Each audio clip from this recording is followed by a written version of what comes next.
शाहीन शाह अफरीदी ने बाबर आजम को phone call करके क्या कहा, क्या बातचीत हुई, वो आपके सामने रखूंगा। और शाहीन ने ना सिर्फ बाबर आजम बल्कि दीगर खिलाड़ियों जिनमें साइम अयूब मौजूद थे, शादाब खान मौजूद थे, मोहम्मद नवाज वगैरह मौजूद थे, जो ओडीआई टीम से ड्रॉप हुए थे बांग्लादेश सीरीज के लिए, उनसे राब्ता किया, कांटेक्ट किया और उन्हें कहा कि कोई भी खिलाड़ी टीम से ड्रॉप नहीं हुआ, हम 2027 वर्ल्ड कप के लिए टीम बना रहे हैं। कुछ खिलाड़ियों को शाहीन ने यह भी कहा कि आपको फलाने एरियाज में इंप्रूव करने की जरूरत है, आप डोमेस्टिक क्रिकेट में जाएं, परफॉर्म करके आए। अब यहां पर दो बातें आपके सामने रखना बहुत जरूरी है कि क्या शाहीन 2027 वर्ल्ड कप तक ओडीआई टीम के कप्तान रहेंगे, यह भी सवाल है। ये पाकिस्तान क्रिकेट है, यहां कल का नहीं पता, तो फिर 1.5 साल बाद होने वाले वर्ल्ड कप के बारे में आप क्या बातचीत करेंगे। अब माइक हेसन, उनके बारे में भी सवाल है, क्या वो हेड कोच रहेंगे इन फैसलों के साथ कि आप इतने ऑलराउंडर्स टीम में खिला रहे हैं, लोग चीख रहे हैं, चिल्ला रहे हैं, अंधे को भी नजर आ रहा है कि आधे तीतर आधे बटेर 6-6 ऑलराउंडर्स जब आप टीम में खिलाओगे तो नहीं जीत पाओगे। आपको proper batters, proper middle order batters, proper finishers और प्रॉपर स्पिनर्स और प्रॉपर पेसर्स चाहिए।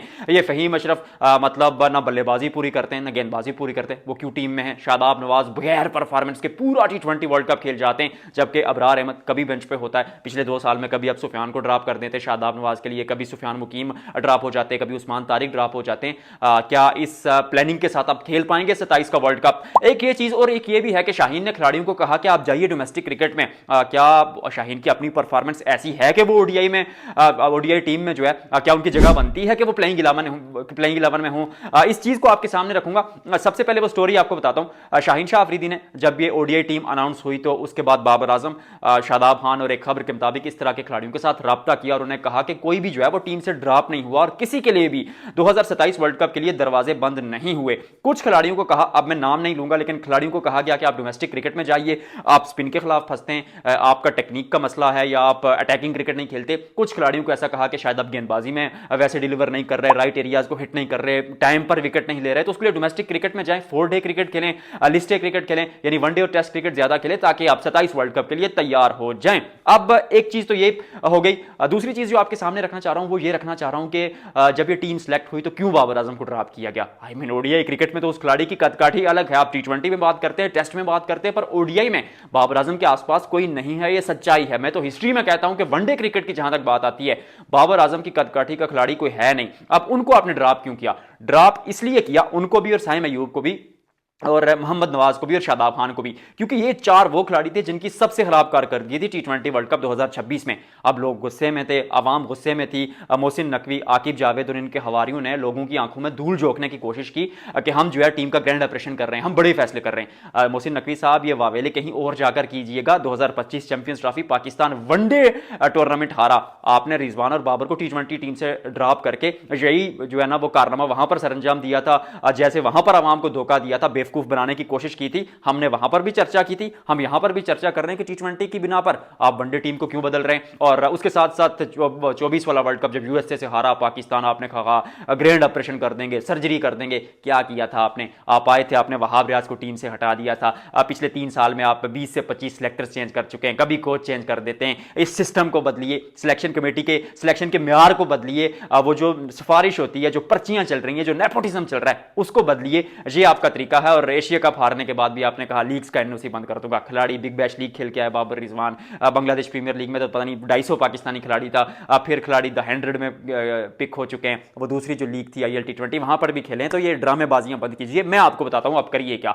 सबसे पहले ये है कि एक रूल बनाइए कि कोई भी खिलाड़ी 30 या 25 फर्स्ट क्लास मैचेस खेले बिना टीम में नहीं आएगा, और जब टीम में आएगा तो उससे पहले वो शाहीन्स का टूर करेगा, जिसमें आप इंग्लैंड लायंस के खिलाफ खेले, पर्थ स्कॉचेस के खिलाफ खेले, वो इमर्जिंग एशिया कप होता रहता है, उसमें खिलाड़ियों को रेगुलरली कम से कम 2 साल खिलाइए। वो 1 साल खेलते हैं, परफॉर्म करते हैं, टीम में आते हैं, टीम में शुरू पर परफॉर्म करते हैं, आगे कुछ नहीं हो पाता। मिसालें दूं आपको, हसन नवाज की मिसाल आपके सामने है, इवन शाहीन शाह अफरीदी की मिसाल आपके सामने है। वैसा परफॉर्म नहीं कर रहे शाहीन शाह अफरीदी। उसके अलावा अगर देखा जाए तो पाकिस्तान क्रिकेट में जो एक और बड़ा इशू है कि जो आपकी डोमेस्टिक टूर्नामेंट है वो एक ही ग्राउंड पर एक ही कंडीशन पर आप करवा देते हैं। नेशनल टी20 कप चल रहा है ना, हसन नवाज छक्के मार रहा है और भी खिलाड़ी अच्छी परफॉर्मेंस दे रहे हैं, शादाब भी इवन ठीक ठाक है, हालांकि मार पड़ी है शादाब को लोकल खिलाड़ियों से भी, लेकिन कहने का मतलब है कि डोमेस्टिक में खिलाड़ी परफॉर्म करेंगे, उन्हें पता ही नहीं होगा कि यार किसी दूसरे ग्राउंड में जाएंगे तो कंडीशन अलग होगी। एक ही ग्राउंड में पूरा टूर्नामेंट, एक ही तरह की पिच, एक ही होटल, वही खिलाड़ियों की रूटीन। जाओ सेंचुरी बनाओ, 50 बनाओ, सो जाओ, दूसरे दिन आओ वापस उसी तरह में खेलो। मुख्तलिफ ग्राउंड्स पर मुख्तलिफ कंडीशंस में मैचेस कराएं, ताकि जैसे वर्ल्ड कप में होता है या चैंपियंस ट्रॉफी में होता है या एशिया कप में होता है कि खिलाड़ी एक मैच इस ग्राउंड में खेलते हैं, दूसरा मैच दूसरे ग्राउंड में खेलते हैं, वो ट्रैवल करते हैं, वो फटीग होती है, वो माइंड में मुख्तलिफ चीजें चल रही होती हैं, ताकि खिलाड़ी उस चीज के लिए तैयार हों और पिचेस का म्यार थोड़ा बेहतर बनाएं। ये गेंदबाजों का कब्रिस्तान मत बनाएं, सिर्फ बल्लेबाजी को मत देखिए, इक्वल बैट और बॉल का कंपटीशन रखिए। अब शाहीन शाह अफरीदी की क्या अपनी टीम में जगह बनती है?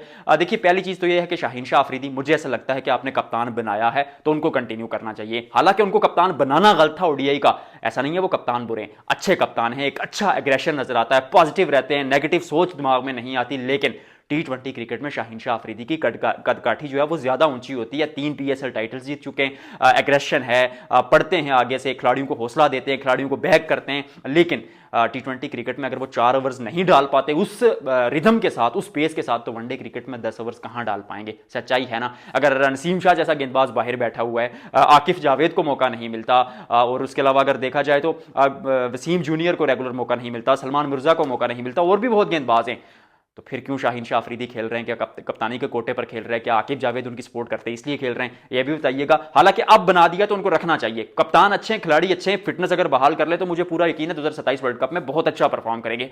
अब इन्हीं को बैक कीजिएगा, क्योंकि शाहीन ने कहा कि शामिल हुसैन हो गए, माज सदाकत हो गए, सरदा फरहान हो गए, जितने खिलाड़ी सिलेक्ट हुए, अब्दुल समद गाजी, गोरी, जिन्होंने भी परफॉर्म नहीं किया, इनको भी कंप्लीटली बैक किया जाएगा। तो ऐसा कप्तान आपको चाहिए। Big thumbs up for Shaheen Shah Afridi, और इसी तरह से आप खिलाड़ियों को बैक कीजिए। अब टीम बना दी है ना, पोल बनाइए 30 खिलाड़ियों के, जिनमें बाबर, रिजवान, शाहीन शाह अफरीदी, ये खिलाड़ी तो होंगे ही, फिर शादाब, नवाज, साइम अयूब, सुफियान मुकीम, जितने खिलाड़ी मौजूद है, माज सदाकत हो गया, इन खिलाड़ियों का 30 खिलाड़ियों का पोल बनाइए, उन 30 खिलाड़ियों को कड़ी से कड़ी मेहनत करवाइए, तैयारी कीजिए, 2027 वर्ल्ड कप में जाइए, नतीजा देखिएगा।